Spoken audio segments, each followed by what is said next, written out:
Welcome to the Bringing Business to Retail podcast on SelenaKnight.com. Stay ahead of the competition by opening your doors to business experts so you can learn, grow, and be inspired. Passionate about bringing business strategies to independent retailers, please welcome your host, Selena Knight. Hey there, this is the Bringing Business to Retail podcast where we focus on business strategies for independent retailers.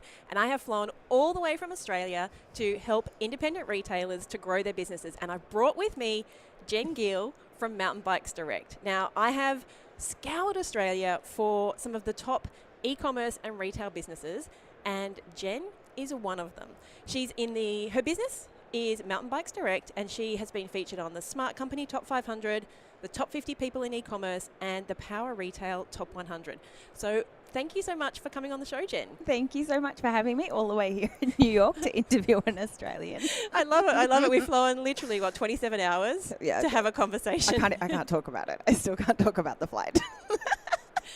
Okay, so tell us a little bit about Mountain Bikes Direct. Yeah. I mean, as the name suggests, I'm pretty sure you sell mountain bikes, right? Well, we sell mountain bike parts and accessories. So actually, the bikes themselves are not a big part of our business.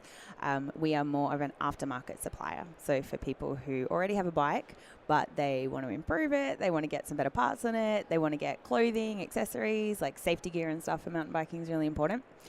So we are online only. We've been around for about 6 years now, and we're primarily focused on selling to Australian riders. Okay. Now, the reason that I asked Jen to come on the show is because we were having a little chat and she casually dropped this number. Well, it wasn't even a number. We just sort of had a casual conversation, and she said that they were an 8-figure business. And for me, that is pretty impressive that you've been in business 6 years, no venture capital, guys. Like, this is literally started in the garage, the usual story, started in the garage, moved into a physical shop, closed that down, and then went 100% online, and now an 8-figure business. So I've brought Jen on the show to tell us how they have managed to do it. So first of all, can you tell us a little bit about your setup? Because it's not just you in the business, is it? No, correct. So there are 3 of us who own the business and are quite active in the business. Myself, my husband, and one of our very good friends. So we are the founders, and we're all still currently active in the business. I live on the Gold Coast. My co-founder, Tim, is on the Sunshine Coast. And then all of our staff are spread out around Australia. So we all work remotely. Our customer service team are all working from home. They're doing live chat and email support. So we don't have an office. We don't have a central location. But that's a big part of what we do. And I think at the moment it's a big part of how we've been able to scale, how we've been able to reach that kind of figure on a pretty lean team. Okay. I want to come into hiring and working with a remote team a little bit later. But tell us a little bit about how this growth has happened, because 8 figures in 6 years, most people would think you had some kind of outside investment coming into the business. And you and I talked about the fact that this has not all been unicorns and roses. There's been some really crappy times as well. So tell us a little bit about the story. What does that journey look like over the last 6 years? Yeah, well, I'll take you back further than 6 years. So my husband, Michael, and his mate, Tim, they were literally kids riding bikes around the neighborhood together. And then they started getting frustrated. They couldn't get the nice parts that they wanted here in Australia. And so Michael, being the guy that he is, went, well, I'll just find it somewhere and I'll buy it. And then he borrowed his mum's credit card, started buying a bit of stuff, like a really small credit card, couple of grand, something like that. Started buying parts for himself and then flogging them off to mates and then buying a few more parts and then flogging them off to mates. And then suddenly he's in grade 12, he's in high school, and he's got a bike shop. And so he and Tim go into business together, and then they moved that out of the garage. They moved it to a location in Brisbane. We ended up with 2 stores at one stage, and so there's this sort of pathway.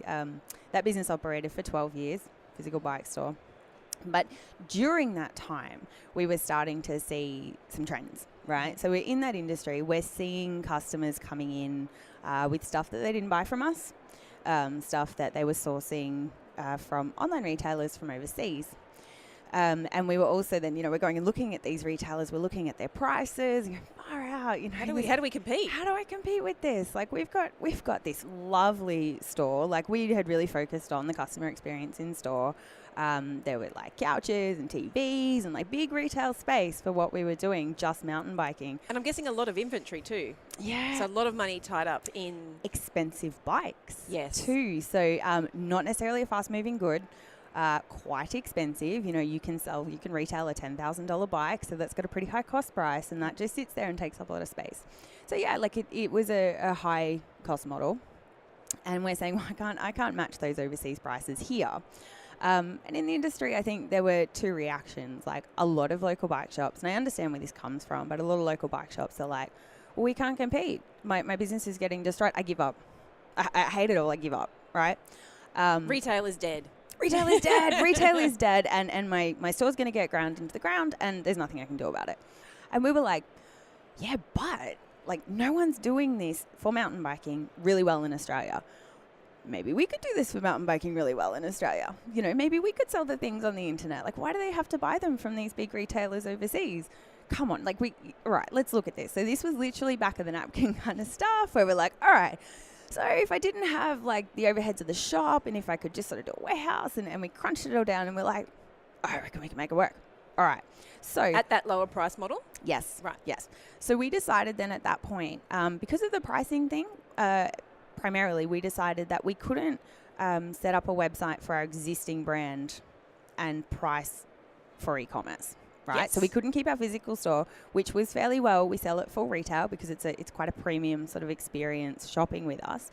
We're going to need to set up a second brand. Yes. So that's what we did. So we had our bike store, and then we set up Mountain Bikes Direct as its own website.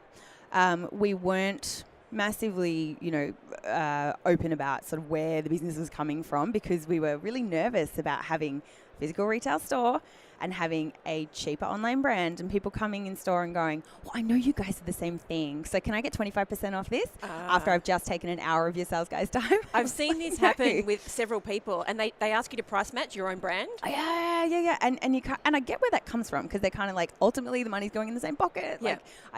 But you're trying to explain to people, yeah, but if you just jump online and buy it. I didn't have to spend an hour with you. Exactly, So we were a bit nervous about it, setting up the second brand. But we were selling out of the same inventory. So in terms of how we actually funded it, the bike shop itself was doing all right. Like it wasn't a blisteringly profitable business. It was ticking along, but it had a lot of inventory. And so we sort of looked at our catalog and we split it out and we said, well, these items we could sell online. Let's list them, take the same inventory, list them on the website for the new business, kind of split it out. There's some accounting stuff you got to do in the background, but we were able to do that. And that's how we got off the ground. So that's how we were able to launch a website that had a decent sort of amount of inventory without having to go and find hundreds of thousands of dollars to buy inventory. Right. We could just focus on the website. So we kind of hacked it together that way. We had a 1 in 10 order fail rate because we were picking out of store. So that means that 1 in every 10 order, we would be like, yeah, we don't actually have that. Oh, God. Because don't we hate that? Oh, yeah. And this is why you have to, if you've got a physical store, you have to have inventory that syncs every couple of minutes. Yeah, and that's it. It drives me insane when I see businesses going, and at the end of the day, I go and change the inventory on my website. I'm like, no. One, who hasn't, exactly. Who's got time for that? Yeah. But two, it's the simple fact that the customer experience, maybe you were the last one. Yeah. And they were like, yay, so I found someone who had it. And then you have to call them. Yeah. No one ever likes making that phone call. No one likes, yeah, exactly. And I mean, you think about it, you've got their money and they've got nothing.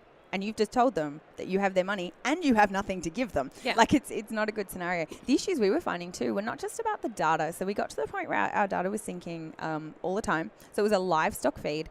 But the problem was the difficulties of an actual retail store. So, somebody on the floor sells a helmet to a guy.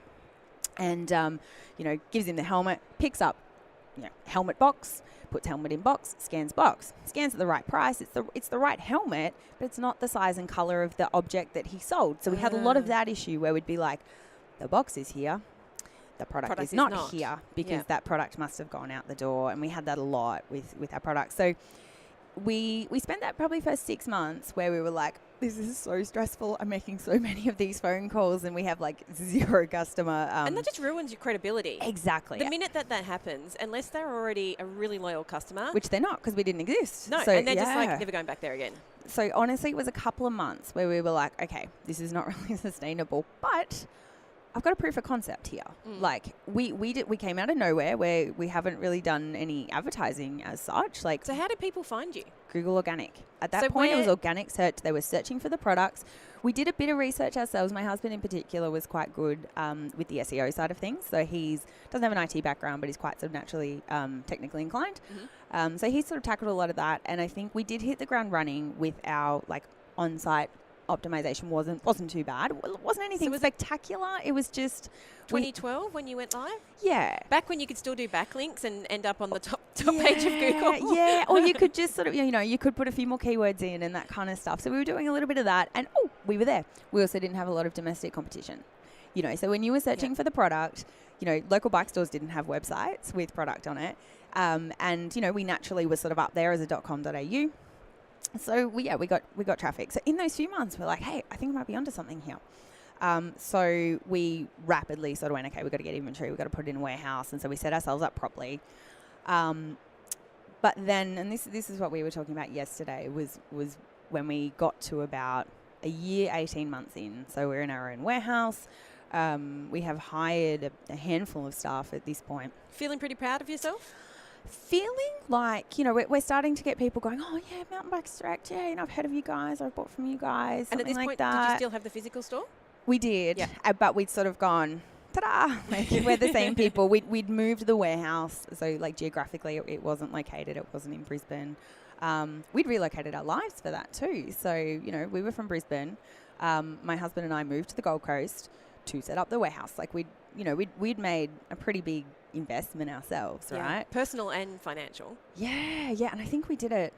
When did we do that? I was 6 months pregnant. I was going to say, were you pregnant? Because all this stuff Did happens. you do the math? Yeah, no, exactly. No, I was sick. I was about 6 months pregnant, and all our family's in Brisbane. So we got to tell our family that, 6 months pregnant with our first child, and we're leaving for this business idea that we're like, I think, that kind of stuff, right? And yes, it's only an hour or so down the road, but it was a big deal. And it also means you lose your little village. You don't just have mum to call to come and look after the baby if you need to go to work. And or you sort of like friends around you and stuff who can help you know. So we made a decent kind of commitment to making it work.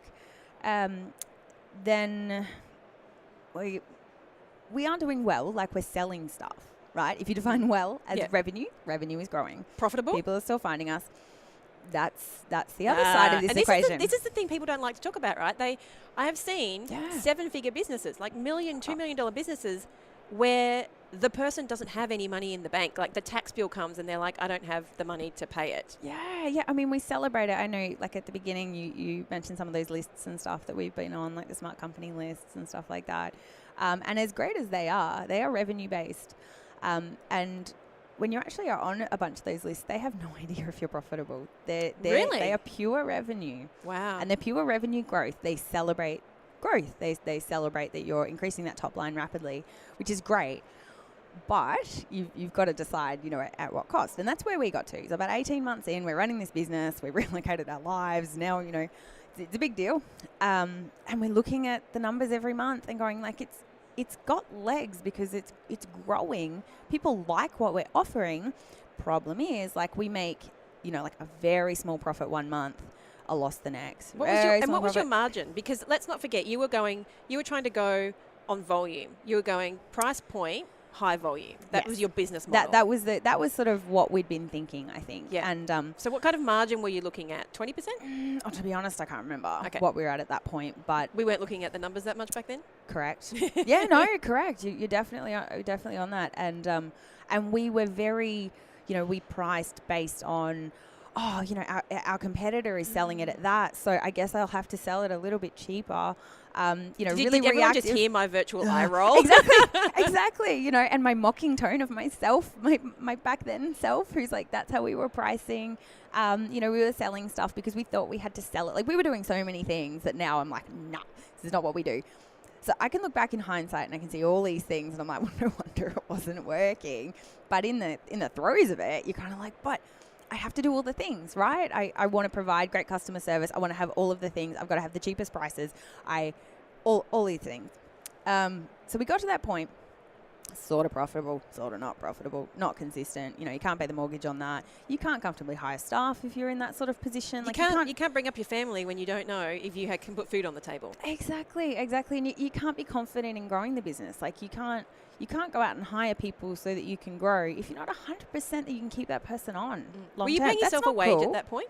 We have always paid ourselves a wage. So this is... I just want to hug you right now. This is a big deal for us. We always pay ourselves a wage. One, because you cannot say that your business is profitable or successful if you're not accounting for your own time. Yes. So we just ruthlessly do it from the get-go. Second thing is because of our arrangement of who's in the business, so because it is two married couples, and who's working on what changes over time. So at the moment, there's 3 of us that are sort of active in the business. At different times, there's been 4 of us. I had really bad morning sickness and I didn't work for a while. So the way that we deal with that potential inequality and how the business partners, how much they're working is with wages. They get paid. Yep. Yeah. So we any drawings, like at the point that you're profitable, we treat drawings very separately, and they're based on your equity in the business. But we always base our wages on what we worked. So fabulous. That's been something that's been important and to then be able to say yes, our business is profitable. That's after I've taken out my time and that's important as well. Okay, so you're at this point now where you're kind of not profitable. Sometimes you are, sometimes you aren't. What happens? So we reached a point where we were like, I'm not comfortable to start to accumulate the levels of accounts payable and stuff that we're talking about without a profitable business. Like we're starting to play with big numbers here. And we're starting to play with big risk. And I'm guessing you probably had currency fluctuation in there as well. A little bit, yeah. We're sort of more, most of the stuff, particularly back then, that we were buying was from Australian wholesalers. Right. But they're more than happy to put your buy price up because the dollar, like they're more than happy to do that. So that definitely happened as well. So yes, you could, if you're on a knife edge with your pricing and then your buy price goes up and you've got nowhere to go and you're pricing screwed based on your competitors, all this kind of stuff. So yeah, we basically said, I'm not comfortable with this. I am not comfortable with continuing to grow a sort of unprofitable business because if I'm not profitable at a low scale, what miracle is going to make me profitable at massive scale, right? And I mean, a lot of people do it where they say, well, if I can achieve, market saturation, if I can own the market, then I will be profitable. Set the pricing. Yeah. Yeah, and I think that's all right if you've got the deepest pockets in the world. It might work, but there's just so many unknowns. Yeah. We could do that, and then our cost prices change. We have to go and get a much bigger warehouse, like big step costs, because we're growing. I feel like you're at the point where you're going to tell me that you hit this moment where it's like, crap, if we want to get bigger, we have to put a big chunk of money in. Yeah. There's also that, you have to spend money to make money. But we didn't have money. So that's my question, right? There was no profit. We didn't have money to spend. And everybody who's listening who's hit that point where that if you just had another 50, 100, 200K, and these aren't little numbers. For some people, maybe it's $5,000, but you just know, and it's never $5,000, guys, if you think it is. It's more like 20, 30, 50, 100, minimum, 200. Yeah. You get to that point where you just go, and I've seen so many businesses fail because of money. Yeah. And it's not because they have a bad business model. Yeah. It's just simply they don't have the money to move to the next step. Because once you make that leap into whatever that next level looks like for you, and you've got the capital, things change. You start ordering enough to get product discount, quantity discounts. Yes. You can negotiate with your suppliers. But when you're ordering 10 of something is different to when you're ordering 100 of something. Exactly. So tell us, where did the money come from? Well, there were sort of 2 options. One was go and get a loan, find more capital, spend more money, become profitable maybe, or fix the business model. So we said, you know what, I am not comfortable to go into debt or further debt for a business that may or may not work. It's like, just not comfortable. Some people are comfortable doing it. We weren't comfortable doing it. Part of that was house. Well, I think part of that was our life stage, yes. I guess, and our business partners, somewhat by coincidence, we're sort of at similar life stages, and we always kind of have been. We got married, had kids, wanted to buy a house, like all of that's actually kind of happened at the same time. So when we went, and at this stage, neither of us had houses, mortgages, we're renting, and we're going, do you want to go into debt for a business that may or may not work? No. Yeah. So we said, no, we're going to fix the business model. We're going to figure out if and how we can make this business model profitable. If I can make this business model profitable, we'll scale it. If we can't, we liquidate our stock and we eject. And so we sat down, we pulled out we got our books up to date. We had not been keeping our books ruthlessly up to date until that point. Rookie error, guys. Big deal. Because then Absolutely, you do your books. because you don't know where the money's going. If you don't have, this is literally the first conversation whenever I bring a client on. The first conversation we ever have is, can you bring your books? And of course, then they get that deer in the headlights look. And I'm like, just bring me whatever you've got. And I had a person the other day and she had freight. And I went, so this is your freight as a liability. And look, I hate numbers. I'm not a math person. But I said to her, so this is freight as a liability. So this is money that you spent on shipping product out. And she goes, oh, no. It's money that I spend on shipping the product to me. But it's also the money I spend on when I send a thing out. And I was like, well, no, one's a cost of good and one's a liability. Yeah. And you can't change the cost of good for most intents and purposes. Your supplier gives you a price to ship the product, but you can change the freight out. That is something we have, the ability to change. So if we don't know which one is which, how do we know what to change? Yeah. Like maybe if it's the suppliers and cost of goods, maybe you order less frequently, but you buy more if shipping is that much of a cost. So the set of books to me is... It instantly tells you where the money is going. Yeah, and so it has to be up to date. You can't be like 3-6 months behind on your books. No. And then you're struggling to pay your bills. You don't have cash. You're not really sure why. And you're wondering where the heck is all the money going. Yeah, and sales. The challenge is when sales are going up. So that was our issue. Was sales are going up. Sales are increasing.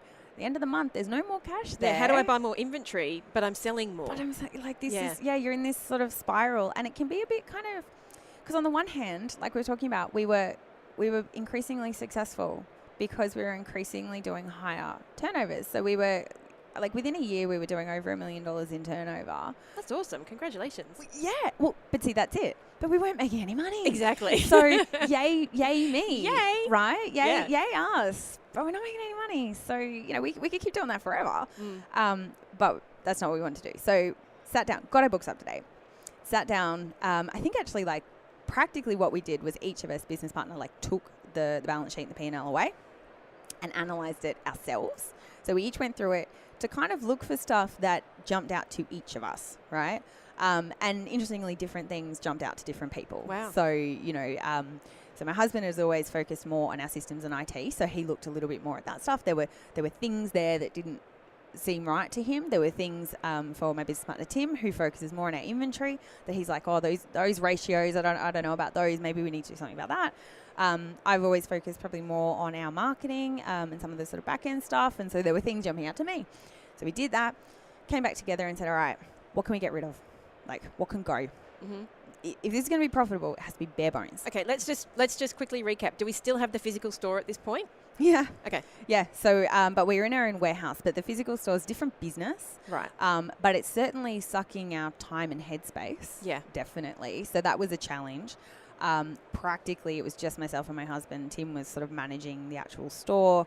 Michael and I are working on Mountain Bikes Direct, so we're being pulled in lots of different directions. Yep. But no, we were sort of split across those at that time. So we went through the P&L, identified the things that had to go. And when I say the things that have to go, I mean any expense that was arguably maybe sort of not pulling its weight. Okay. Give us some examples. Marketing. Mm-hmm. All of it. Gone. Wow. The one thing you cut. So the big thing that we cut was paid advertising and marketing. And is that because you weren't getting return on investment? Correct. And is that because you didn't know what you were doing? Correct. Right. Yeah. We were doing it badly. Yeah. So, and we realized as we went through our expenses, we were spending lots of little amounts of money. Doesn't it add up? I had someone the other day who had $1,200 in phone bills.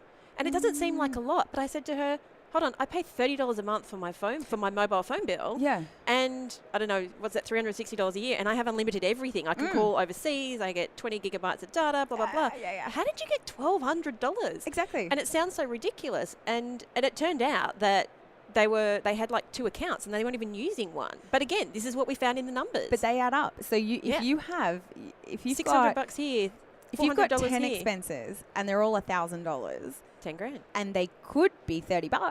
Yeah. That's a huge amount of money that you're spending that you don't need to be spending. That's literally money that should be in your pocket, or money that you could use to learn how to market better. Because exactly. I'm sort of got heart palpitations when you said you cut the marketing budget. We cut all of it. So we realized also we were doing a bunch of stuff that wasn't trackable. So, we were doing things like sponsoring events and stuff like that. Sponsorship. Yeah. Because it's sort of a legacy thing that happens in our industry, and we quote unquote should do it for quote unquote brand awareness. Yep. Do you want to hear what I say to that? You aren't Coca-Cola. You can't afford brand awareness. Exactly. Yes. Yeah, no, exactly. Because we're like, well, I can achieve brand awareness at this little mountain bike race in this specific town. We laugh because we've been there. Well, yeah, exactly. But, it's still, I see the challenge. Yeah. Right? Because you're like, well, how else do I get out there? So for us, it was that kind of stuff. And it was stuff that we couldn't track. So maybe sponsoring a race was worth it. But if I didn't have tools in place, or I didn't have time or headspace, or I didn't work it out, I didn't know how to track it, then I don't even know if it's a good investment. So we said, if I don't know if it's a good investment it's got to go. So maybe some of the stuff that we cut was working. Absolutely. But maybe it wasn't. I didn't know. And if I didn't know, I couldn't justify it. How much do you think you cut? Oh, percentage-wise?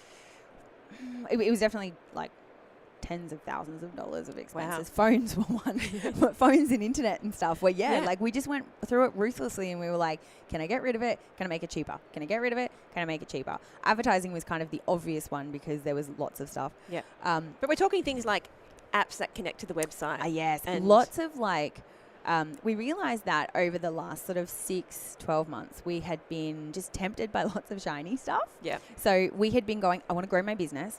Okay, I need XYZ plugin software because it will I need a wish list plugin. Oh, yes. I need a gift voucher plugin. I need reviews, and I need this, and I need that. I need all these great things and stuff that, yes, could help us grow the business. But they were helping us grow. One, they were helping us grow an unprofitable business. Yeah. 2, we didn't have the time because we didn't have the money to hire people to help get us time to operationalize any of them. So I definitely did this several times where we would go, I need new shiny app. And some of them might be $30, but some of the software might have been $2-3 grand a month, and right? Let's just take something as simple as reviews. It's all good and well to put a review system in place and press go, but actually, like you said, to get the full effect, to know whether it's worth your while, you have to customize it. You have to customize the emails. You have to work out how many days you send it. And you have to sit there and look at the data and go, well, I set it for 7 days and I'm not getting any reviews. So now let's push it out to 10 or to 14. And if you don't do that, it's really easy to say that the app is crap. Exactly. And it doesn't Reviews work. don't work for Reviews us. don't work for us. And you also got to be careful because some things can actually do more harm than good. So that was another thing we realized because we were like, I need live chat. I must put live chat on my website. Yeah. So we put live chat on our website. We didn't put a person behind the live chat because we didn't have enough time. So we'd be like, I'm going to do live chat today. And then you're like, I didn't get to it. And this is before chatbots, right? This is when real people got behind chat. Yes. And so the best you could do was be like, we're not here right now. Send us an email. Which we all So it was doing more harm than good. It was a poor customer experience so waste of money. And poor customer experience because we were never on live chat. Which is the antithesis of what you built your whole business on, was customer experience. Exactly. And certainly now that's what we really focus on. So those sorts of things. They were all the things that went, all the little kind of the apps and the add-ons and anything we could get rid of, we got rid of. Mm-hmm. But the idea was bring it down to its absolute essence, to its absolute bare bones. Yeah. And then the second thing I think was also saying, who are we? What is our value proposition? What's our unique selling point? Because I think we'd seen the market, we'd seen where we could fit, but we hadn't defined necessarily, other than getting in there, what made us different. When we started, what made us different was being Australian. But that's kind of I don't know. When That's you're a working with value Australians, proposition it's, by accident default. kind of Yeah. thing. Yeah, you can't really say, like, I would never say that is our value proposition alone. It is now part of our value proposition. It is important to our brand that we are Australian and we're selling to Australians.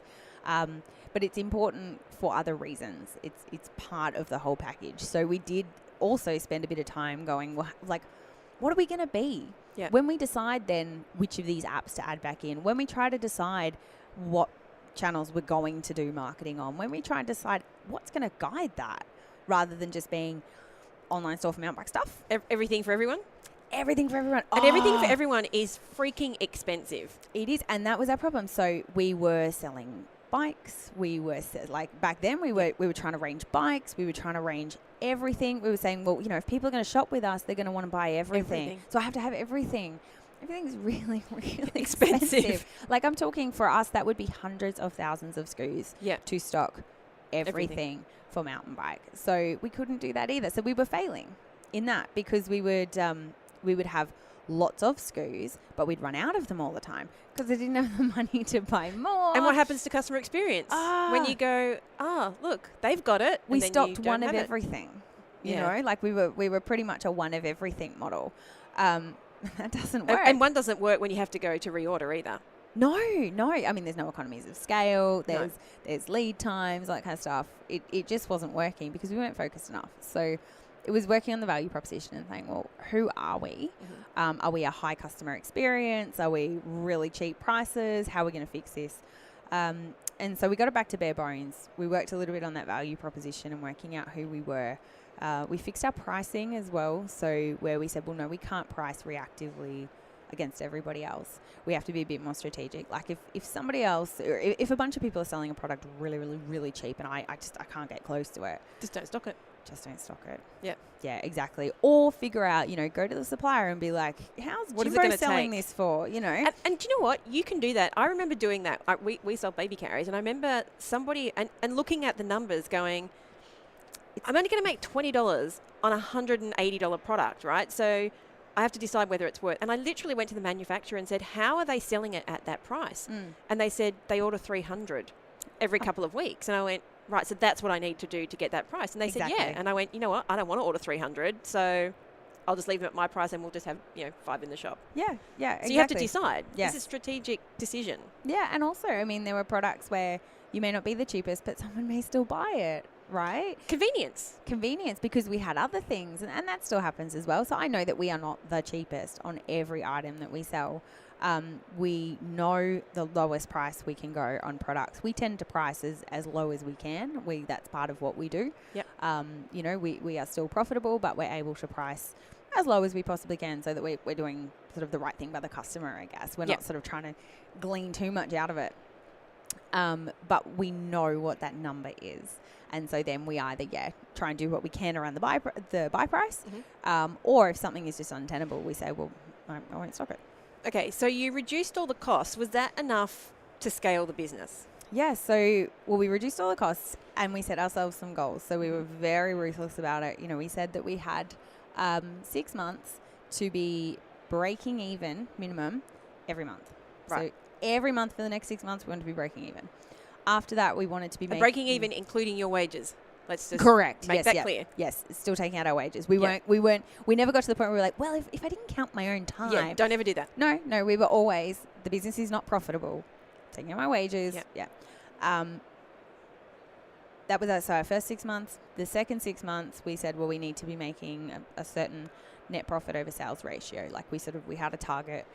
It was guided by sort of some advice we had around what was a good target in retail. And then we had like stretch goals that we wanted to get to.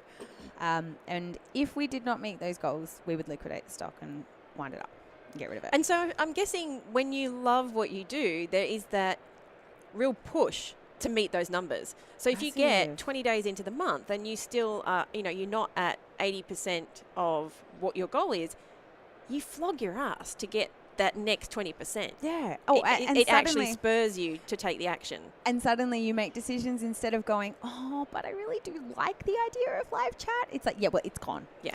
Because if it's not gone, this business is gone, remember? Yeah. And we had our business partners we're all together in it. We're all accountable. And none of us wanted to see it fail because this is a few reasons. Like, one, we genuinely believed it could work. Yeah. We still thought nobody's doing this really well domestically, and you cannot tell me that we're just going to have to get all our mountain bike parts online from the UK. Yeah. That is the future. That's the option. It's not the future. Like, we have to be able to make this work harder, make it work. And that was kind of the attitude that we took to ourselves. And the second thing is there's definitely some pride in there. Yeah. Right? You put all the effort in. And you start to imagine having to tell people it didn't work. And, we would have done that, but I didn't want to. No. Tell me, did you cannibalize the physical store when you moved did you cannibalize inventory from the physical store once you moved to the warehouse? We sold inventory to the business to start. Okay. And we accounted for it properly. Like, we put it on the books essentially as a liability. And we worked to get rid of that, again, to say that it was profitable when it had, all of that liability gone to the other business. So at what point did you decide that the physical store had to go? That was actually more of I would say, lifestyle choice and a focus. So Tim and Mel, our business partners, Mel is French-Canadian, and they had a little girl 6 years ago, and they wanted to spend a bit of time living in Canada with Mel's family, so they were going to relocate to Canada. We'd moved to the Gold Coast to run Mountain Bikes Direct, and we had a bike shop in Brisbane. So we thought, ultimately, I don't think we want to be running this. Like, it ties us down in that sense. And you could see both of us kind of just drifting away from it. The focus was drifting. Yep. The focus was drifting. And it was, we put in a manager, and the business still went all right, but it was more about, deep down, this isn't really what gets me excited. There's a lot of bandwidth, your own mental bandwidth that comes with managing two same, but very different businesses. Exactly. Same inventory. Yeah. Totally different problems. Yeah. Like, dealing with very different problems. And problems that, particularly for Tim and Michael, they'd been dealing with for 12 years. Yeah. And that's a long time. Like, no one stays in a job for 12 years these days. And that's essentially it. They'd had one employer for 12 years, and it was that bike shop. It was time to move. It was time to move on. And we were just more excited about e-commerce. Yeah. And we knew from a lifestyle point of view, so being able to live wherever we wanted, that kind of thing, that e-commerce was going to provide that, and a local bike shop wasn't going to provide that. And so we sold it. We sold it to a customer. Oh, best! I sold my business to a customer. Yeah, best people to buy your businesses. People who are stoked on it. We had a lot of brand equity. We had it's a store with a bit of a kind of a cult following in Brisbane. So if you're a mountain biker, you'd be into it, kind of thing. So the question is, what did you do with the funds? Was it a cash injection into the business, or did you split it as let's go celebrate money? Actually, I think we split it as let's go buy a house money. By coincidence, we were both buying houses at that point in time. That's awesome. Yeah. Actually, I think our home purchase was conditional on selling that damn business. Yeah, I think that's how that went down. And I'm so glad you said that, because quite often you see people who do get a cash injection from wherever. Maybe it's a great tax refund, maybe it's an inheritance, whatever. And the first thing they do is sink all of it back into the business. And you're like, just go and live life with it. Just enjoy the money. What are you doing this for? Yeah. Yeah, there is an element of that where, and particularly for the guys, I mean, they'd worked on that business for 12 for a very long years. time, And it was nice to walk away with I just, partially bought a house. Yeah. I remember when I sold my business with this, and then I started the consulting. For the first 12 months, I was like, I don't have to make any money. Stupid move. Yeah. But I remember just sitting down. Money's not important to me. Money's not important to me because I have this, regular income coming in. But no, so don't do that. But go and enjoy the money. So yeah, definitely. So at that point, you kind of got rid of the store. You're making some money now. I'm guessing you're profitable. Yes. So we, from that point in time that I told you about, which is 12 months. We're not talking, a couple of weeks. You did 12 months hardcore. Well, as it turned out, we hit our net profit over sales target in that first 6 months. And we have not made a loss since. Awesome. And that's like a high five. 4 years ago. Okay, so let's move. That's kind of the story. Let's move into... Sorry, that was a very long story. That's okay. I like talking. And people want to hear the story, right? That's just as important, because there are literally people out there who are doing 100K And you were doing 100K at one point. Absolutely. And they go, but is it possible without venture capital? Yeah. And and that's why I've brought you on. And tomorrow we've got Jane from Showpo, because I made this terrible assumption that she had venture capital because the business had risen so dramatically. And they're expanding and they're doing great things. And last night I said to her, come and talk all about venture capital. And she's like, I don't have venture capital. So this is the story I want to hear, that it is possible, because so many people get dejected when they hit that point. Oh, and you were saying, like, despair. I didn't go and sell my house. Like, that's what I did. You didn't go and sell the house because you didn't have one to sell. Exactly. But you did the opposite. You were like, you cut it back to bare bones, and you gave yourself those. You didn't just cut it back to bare bones and go, well, let's just operate like this. You gave yourself specific targets. Yeah, exactly. And then we made a decision. I think there's always a decision to be made around what your core objective is financially with the business, right? Are you trying to make profit? Are you trying to grow? Now, over time... The answer should be yes to both of those. Well, yes, but not at the same time. Right. So this is what what you did the we growth worked first. out. Exactly. Well, what we worked out was that we were trying to do both. We were like, I want a growing, profitable business. I want a growing, profitable business, which you want, and we now have, right? So now I feel like we've almost like earned the right to have a profitable business that I can also focus on growing. Yes. So the way we did that was we said, I want a business model that's profitable that I can then just crank up. Yes. What we were doing initially was, let's kind of grow the business and hope that profit pops out the bottom. Just disappears.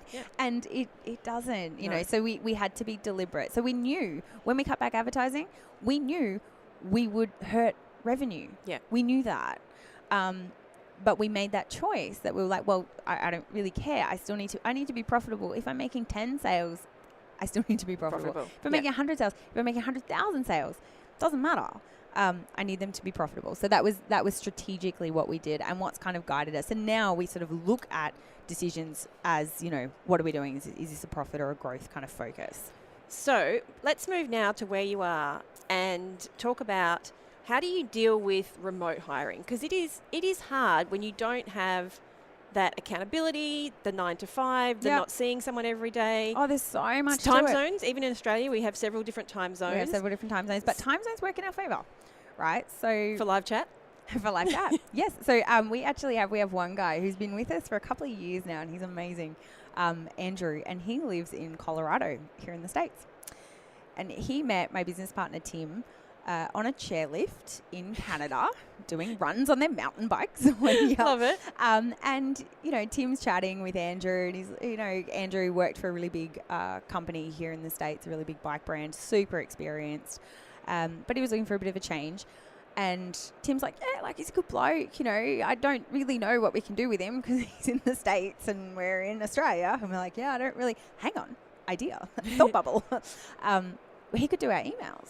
Yeah. Maybe he could do our emails. And we looked at the time zones. And so he could work in his afternoons. That would be our early mornings. And he would smash out some emails and get through the backlog that, you know, at that point still, you know. So you're not waking up to 300 emails. Yeah, exactly. And if you're not getting back to people by 9 a.m., they're sweating, they're stressed, right? And practically, you know, if we could deal with order issues before the beginning of the day, we were more likely to be able to fix them, right? You know, I entered my shipping address wrong. I need to deal with that before I've shipped the order, you know, so those kind of things. So we're like, all right, we'll give it a go. So we gave it a go with Andrew, brought him on. All the systems we use are cloud-based, and I think that's pretty normal now. So it actually wasn't very difficult to set up to get him doing our emails. Then that started working really well. We're like, we should get some more people. Maybe they could work from home too. Like, Andrew works from home. Yeah. He's a good bloke. It seems to work. Let's get more people that work from home. So we blasted out an email to our database. That's to our customer database. I think and most out on of my social. staff came from my customers. Yeah, and that's all we've done when we hire. And we've hired quite a few times now. Every time, customer database. Hey, we're hiring. Come join our team. You know, work from wherever. It doesn't matter where you live. We got so many applications, like you drown in applications because everyone's like, work from home, my PJs. Yeah. Like, amazing. But what it enabled us to do, so like, we're not even a cycling retailer. We are a mountain bike retailer, right? Yeah, that's niche. It's niche. Let's be honest, we didn't talk about this, but you don't actually sell mountain bikes anymore. No, we sell parts and accessories, right? And that means too, like, we're selling, like, you know, really specific little parts. We're selling, you know, bottom brackets and spares and stuff for all sorts of bikes. And so, you've got somebody who's got a 2014 such and such bike, and they want to know whether they can retrofit these cranks, right? Like all this blah, blah, blah, blah. Very technical kind of questions that they're asking. So we can't just have generic support staff. No. We need mountain bikers. In fact, we probably need like bike mechanics. We need people who are fairly well expert in what they're doing. How many of them are on the Gold Coast who want to come and work for us? So we didn't want to be kind of constrained by that. And we got heaps of applications and from all over the place. And so now we've got 14 staff, and they're all working remotely. They're all working from home. They're all over the place. They're in Canberra, Melbourne, regional Victoria, Tasmania, regional Tasmania, Colorado, all over Queensland, all over the place. And they all work from home. We use cloud-based systems for customer support, for email and live chat. With that team, we're now able to provide live chat from 6 in the morning till 11 o'clock at night, Melbourne time, every day. Right. So, do you have a team meeting? We use Slack. Yeah. Okay. Slack is amazing. I wish I loved Slack. Oh, really? Yeah. No. I mean, there's definitely times, particularly when people are really getting into Giphy, and Slack just disintegrates. Or if you've been away for a week and you come back onto Slack and you're like, oh my gosh, there's so much stuff. But for our team, it works really, really well. It works well to kind of foster culture and banter. But it also works for communication. And I will say that Slack's video calls are some of the most reliable that we've come across. Cool. So we do video calls. That's one thing that we default to as opposed to audio. We do video. So it's like, hey guys, so we can actually kind of see each other. We also, we look for opportunities to kind of build culture. So we have a policy that if any of our staff happen to be traveling like personally through a location where another team member is, we'll sling them some cash to go and have dinner, something like that, catch up, sort of say like we want you to kind of get How to know each other. Week? We'll sling them some cash. The Americans listening are like, what now? We're going to give them some money. You slingshotted them. So we sling them some cash. That kind of thing. So, and in about a month, we're getting everybody together for the first time. We're flying everybody in to like a beach location. I was going to ask you if you ever get together all together. And like we're bringing, so I have never met Andrew in Colorado in like 2.5 years, and we're flying him out to Australia, and he's so excited. He's never been to Australia. That's so cool. And everyone wants to go to Australia, Do you use right? any, because you use Slack, do you use any like project management software like Asana or Asana. Team? Yeah. Yep, we use How good Asana. is Asana? Also very love important. Asana. So we use Asana. And then the other thing that we do is we do have a system for monitoring. So we do have a monitoring system, which all our team, know about and are okay about. Sounds a little bit Big Brother, but it does mean that we see screenshots of the work that's being done. And I think it is like the team are kind of fine with it in the sense that it's the trade-off for the fact that they work from home and that they don't have someone like physically over their shoulder. They can see all the data that we can see. They can delete data that they don't, if they accidentally log into their internet banking or something, they can delete it. But it gives us insight into, when there's issues. Like we don't look at that data very often. But if there's a problem, you it's can there. go back and look at it. Yeah, so, there's things you can do to get around, the potential challenges and concerns of remote teams. But for us, it just works incredibly, incredibly well. Like, there's definitely a cost benefit to doing it because we don't have an office. We don't have to have all that kind of overhead, but that's not why we do it. The why we do it is to access talent. Anywhere. And also, it's also a value thing. Like we, like when you said, what do we do with the profits from the business sale? And well, we put it on our houses, because the business is important. Business is not our lives, and like hours wise, like it's pretty rare that any of us running the business work more than 40 hours a week. Not because we're lazy, not because we're like rolling in it and don't have to. And I'm the same. I've gone to. From workaholic to 5 hours. Yeah, exactly. And it's literally because you do this to have a life. You do this to make money, and you do this to have a life. And maybe it's because also you love something as well. Yeah. But at the end of the day, you should not be working 15 hours a day. No, absolutely not. There's diminishing returns. You do not achieve anything after a certain point. And so for us, we want to give the same, opportunities to our staff. So remote working means that if I pay an employee for 38 hours a week, they have to give me 38 hours a week. Yeah.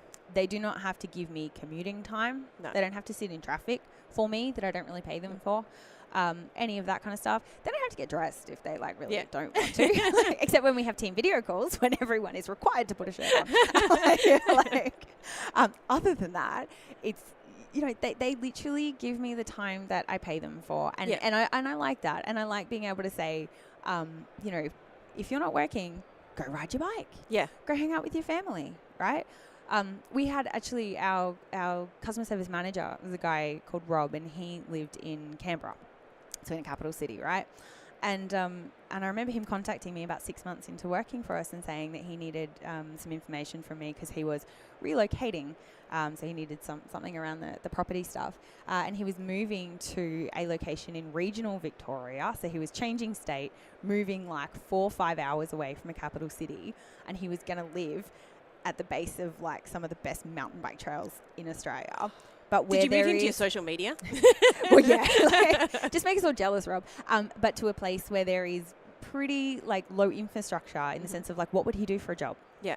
So he would never have relocated there If he didn't have the if security he didn't of have working for this you. job. Yeah. And I was just like, This is why we do it. I want people who love mountain biking and who are great at what they do, and who can also go and have lives. Yeah. And it's such a nice feeling that you can do that. So for us, it's win-win on so many levels. Yeah. And we've had very few dramas with it, really. Like we've had no more, staffing issues than we ever had in the bike shop where we were face-to-face with people. Okay. Absolutely no more. All right. So we're nearly time to wrap up. So tell me, what one app, plugin, piece of software would you never live without?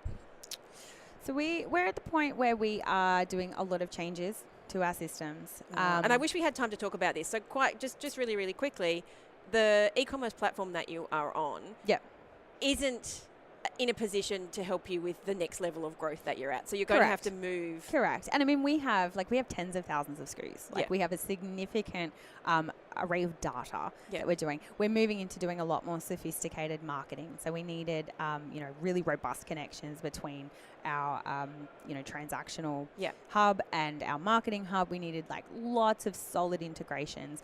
I was also kind of sick of managing integrations as well, because integrations are the devil. So there was a little bit of that. Doesn't take much to break everything. Yeah, we've gone for sort of a bigger ecosystem. But the platform that we've been using for quite a number of years, so we are on Neato at the moment, and we've been really happy with it. So we've...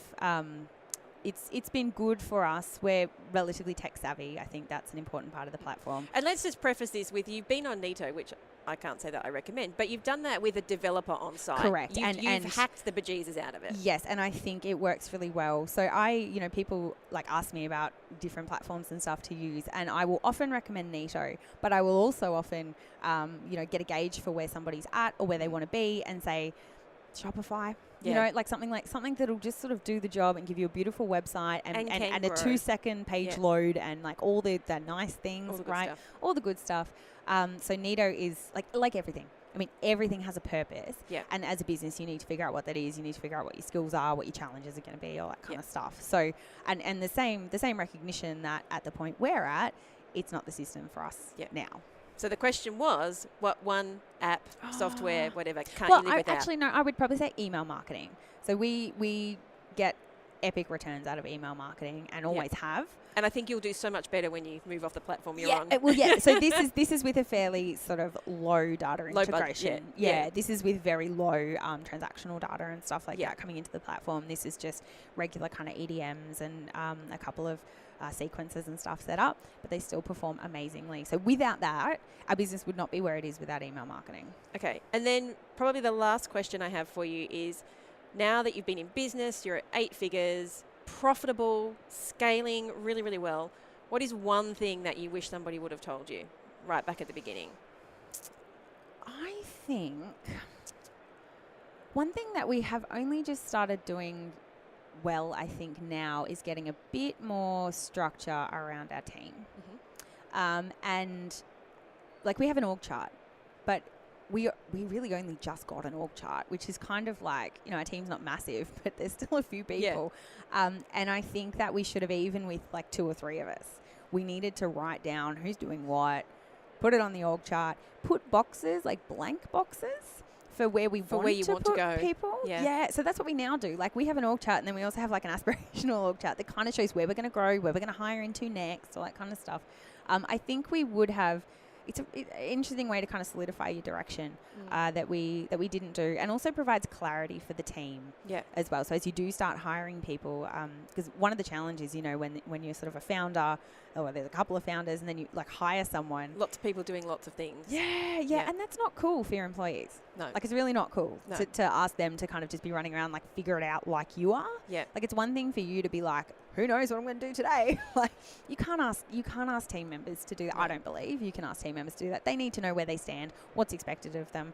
And we could have done a lot better job at that in the early days, but we deprioritized it. But don't deprioritize people. Yeah. And I think what you're basically saying is, if you want to grow, if you want to be profitable, if you want to have that scalable, profitable asset that you've got, you need to have a plan. Yeah, you need to have a plan, and you need to know what you're going to look like as a big business as well. Like, and to a point, behave like a big business. Yes. You know, so like, kind of... you've got to have the mindset of a big business. Yeah, with this sort of like agility and hack it together and scrappiness of a smaller business. Don't lose that, and never lose that. Always be nimble. Always. And we're really trying desperately not to lose that at the moment. And we thought that the org chart was the antithesis of that. Like, genuinely, it was one of those things that we're like, no, we're like not a hierarchy and all that kind of stuff and kumbaya and whatever. but no, not cool. Like, it doesn't work. It doesn't work as you scale. We're like, you know what, I think we kind of need that structure, and we should have put it in place earlier. Okay. All right. I think we are going to wrap it up there.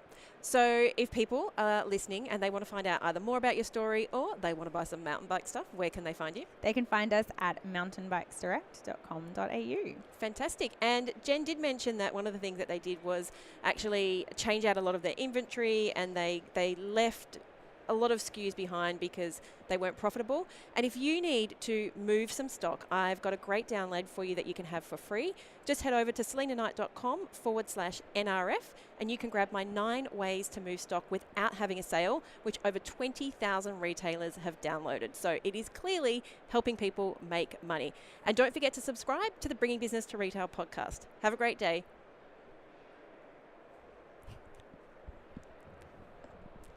Look at that, 56 minutes. I hope you enjoyed this week's episode of the Bringing Business to Retail podcast. You can find all of the show notes over at selenaknight.com. If you found something that you heard today particularly useful, I'd love it if you could leave me a review on iTunes or Stitcher. And of course, feel free to share this episode with someone that you think could benefit by listening to it. Want more retail biz strategies? You can watch the Bringing Business to Retail TV show, where each week I'll answer a question or provide you with a simple, actionable retail biz strategy that you can implement in your business right away. If you have a question or a guest, I'd love to hear from you. Drop my team an email at podcast@selenaknight.com, and I'll see you on the next episode. Have a great week.